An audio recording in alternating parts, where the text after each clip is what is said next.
So yes, thank you. I'm very happy to have this opportunity to talk about the MAGIC survey, which aims at studying galaxy evolution in groups at intermediate redshifts using Muse.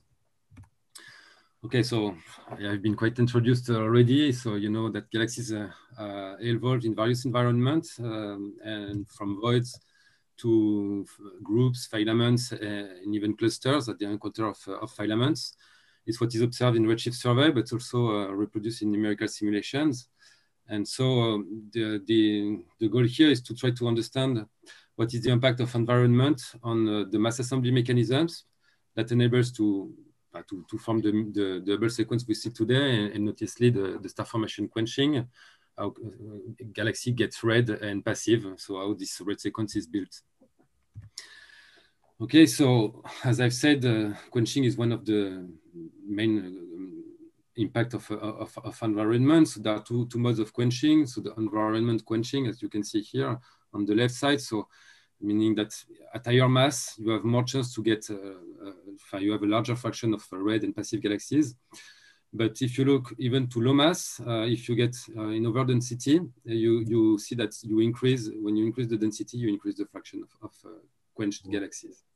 Another impact of environment is the contraction of baryons. So this can be seen looking at scaling relation between the size of galaxies as a function of their mass.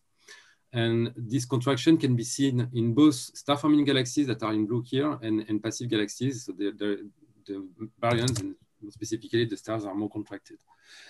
So these two impacts are probably linked to quenching mechanisms that can occur in that environment, such as starvation, around pressure stripping, which is so the interaction between the gas inside galaxies and the hot gas, which is in the intragroup or intra-cluster medium. But also it can be due to gravitational interaction, like mergers, flybys. So it can be from harassments or tidal interaction, even between galaxies, but also between galaxies and the dense environment itself. Okay, so in fact, the goal here of this project is to try to go further than what has been done today. So it's try to understand what is the link also between the evolution of dark matter, stellar and baryonic contents with the environment. And so if you want to have an idea of the dark matter content of galaxies, or the dark matter halo, the host halos, you need to study spatially resolved properties of galaxies, and in particular to get the kinematics to have an idea of, since the dynamics is the only way to get properly the dark matter content of a galaxy. So far, several surveys of integral field spectroscopy surveys have been obtained in the last 15 years. And so they all, they targeted galaxies and very interesting epoch of the universe where the cosmic star formation rate is at its peak or at the start of its decrease after redshift 1. And it's interesting to see that nowadays, thanks to very powerful instruments such as CMOS, the size of the sample is getting quite large, so up to around 1,000 of galaxies. But still, these samples are limited to the most massive star-forming galaxies. And so far, the studies still remain mostly independent from both local and global environments due to selection effects. So we have built this MAGIC survey with this purpose in mind. And so Muse survey, MAGIC stands for Magic Galaxy Groups in Cosmos. So it's a 70 hours Muse GTO project that is now completed with very excellent observing conditions, so with a very good spatial resolution. And we targeted fields. We targeted known groups in the Cosmos field, so with 70 field. So from the Cosmos group catalog. And most of the groups are above redshift 0.5, and half of them are at redshift 0.7 in the Cosmos fold. So the advantage of this field here is the fact that we know a priori the groups, but that we have also a multi-wavelength coverage, large multi-wavelength coverage that enables to get physical properties of galaxies. And it also includes HST data that is very useful to understand the morphology of the galaxies. Okay, so the interest of Muse with this is that within one Muse field of view, which is quite well adapted to the size of groups at this redshift, that you get a spectra for any source in the field. And so for the typical observation times that we get for this program, around 4 hours exposure, we are complete down to a Z-band magnitude equal to 24. And even in the groups that were previously known, we increased the number of group members by a factor between 2 and 4, depending on the groups. So then we have to identify structures in those fields. And to do that, we use friend of friends algorithm with typical velocity and physical separation to be sure that the galaxies are gravitationally bound within the same structure. And here in the example I show here, so we have a mosaic of two fields, of two Muse fields, and clearly we have be able to separate two structures with this algorithm, so that one in blue and the other in red. And if you look the redshift histogram you have here at the bottom, so the one at 0.7 in red was expected from the Cosmos catalog, but not the one in blue. And it's really very nice here we see the power of Muse to separate and to find the structure, and clearly they are separated in redshift, so they are not linked one to the other. I mean, not directly at least. So there is usually this clear redshift separation. So this is a case here where the two groups are almost the same number of members, but in other fields, we are able to find groups also that have less members. And so in the end, we get a relatively large variety of environments, which includes massive groups and also one cluster. So interestingly, in this cluster, in this one cluster we have, so which is here, so it's the most massive structure in our sample. It's not the densest, but it's as it was said previously, in the cluster is not necessarily the densest, but it's the most massive. So here you have the X-ray contour, so which shows the size of the cluster. So all the circles display the group members we have found within the Muse fields. So it's a three field mosaic. And we have two galaxies here, which display tails here. And in fact, it was a serendipitous discovery, in fact, to find this ramp pressure stripping events here on two galaxies that have masses around 10 to the 10 solar masses. And so those tails that we see here on Zoom have been observed in the Jonas gas in the oxygen 2 doublet with a quite large surface brightness, and that they are quite large. And so we believe that this is the first evidence for agent stripping at redshift 0.7, specifically because we have no optical counterpart in the tails, which is that there is no stars or otherwise there is just few star formation that is not yet visible, but stars are not displaced with the gas. And the other thing also that goes in favor of that is that the gas is this, from the kinematics, the gas seems to be a bit decelerated with respect to the kinematics of the galaxy, which means that the intra-cluster medium is decelerating, is removing the gas and make it decelerate a bit.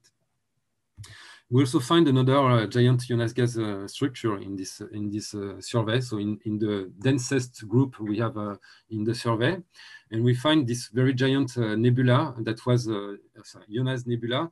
So where we could observe oxygen 2 in blue here, H beta and oxygen 3 in green and red. And so, yeah, it was quite intriguing here. So in fact, there are many galaxies involved in this structure. And so since we have several lines, we were able to search for the source of ionization. And so we could show that probably there is a star formation in tidal interaction. And it seems that there are tidal tails a bit everywhere here from interactions. We could also show that there are probably shocks in this region here, where in fact the velocity dispersion is a bit is also larger, is enhanced. So shock between the gas inside galaxies and the gas in the intragroup medium. But also we have an IGN here that clearly ionize the gas in at least in one direction, maybe the direction of the jets. It's orthogonal to the major axis of the galaxy. Okay, so there seems to be two kinematically decoupled structures in this nebula, one associated to the AGN and the other associated to the most massive galaxy of the group. And interestingly, if we look at the kinematics, it seems that the gas is in rotation, in fact, around this galaxy. And it's interesting to notice that the major axis of the kinematics of the Jonas gas is almost orthogonal to that of the stellar velocity field.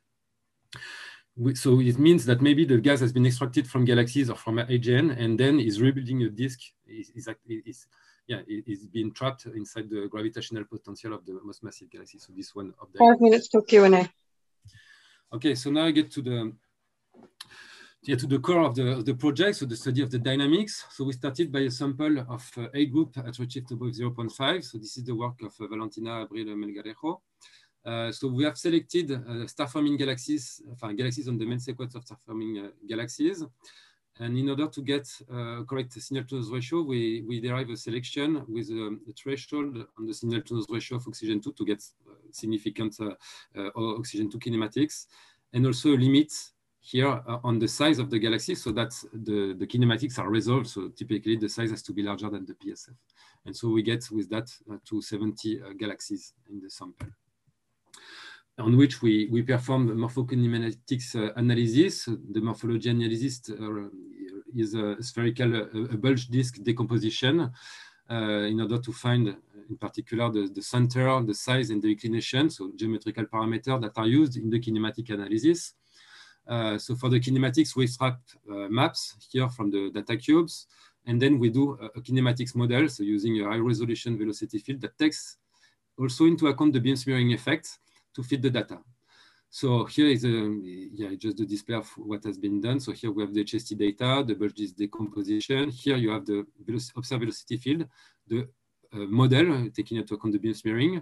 Here you have the dispersion map and the beam smearing model, so that takes into account the fact that the velocity field is not completely resolved, and this component can be removed from the observed dispersion to get the real velocity dispersion. And so from that, we want to get the rotation velocity and the velocity dispersion. And so once we have that, we can draw the Tully-Fisher relation, which shows the link between the rotation velocity with respect to so in our case here I show the stellar mass Tully-Fisher relation.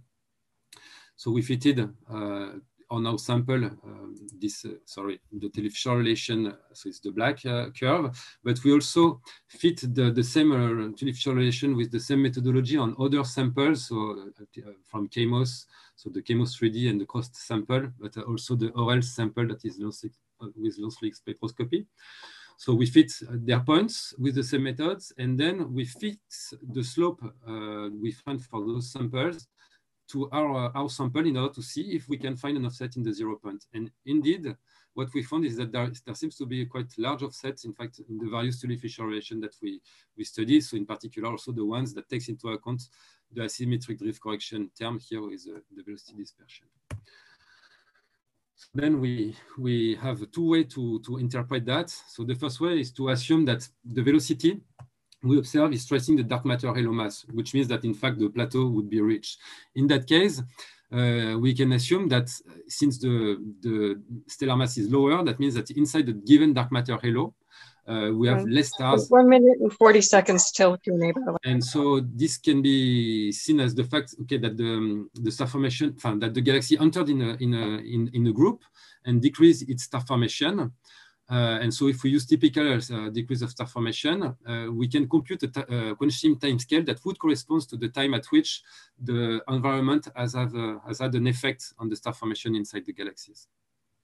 On the other hand, we can assume that we can see it the other way, saying that we are at a given radius. So what we measure is the dynamical mass within this radius. And so if we assume this time that the dynamical mass remains constant, if we have a larger velocity, that means that there has been some contraction here. And so if we use the typical contraction of the baryonic distribution we find, this can explain around half of the offset we observe in the velocity. So this explains only part of the offset. Well, in fact, in the end, we think that there could be a combination of both effects, and to go further, we would need to model that. Okay, so to go further, we also want to take very specific care to the sample selection and analysis effect, because the comparison is done with other surveys. So ideally, what we want, so this has been done as much as possible in the study as I've presented, but in order to overcome any difficulty, the ideal situation would be to study the same galaxies with the same in various environments using the same kind of data set and the same methodology. And this is the work of Wilfried Mercier, which has a very nice poster that I encourage encourage you to have a look, and in which there is also an improvement in doing mass models in the kinematic modeling.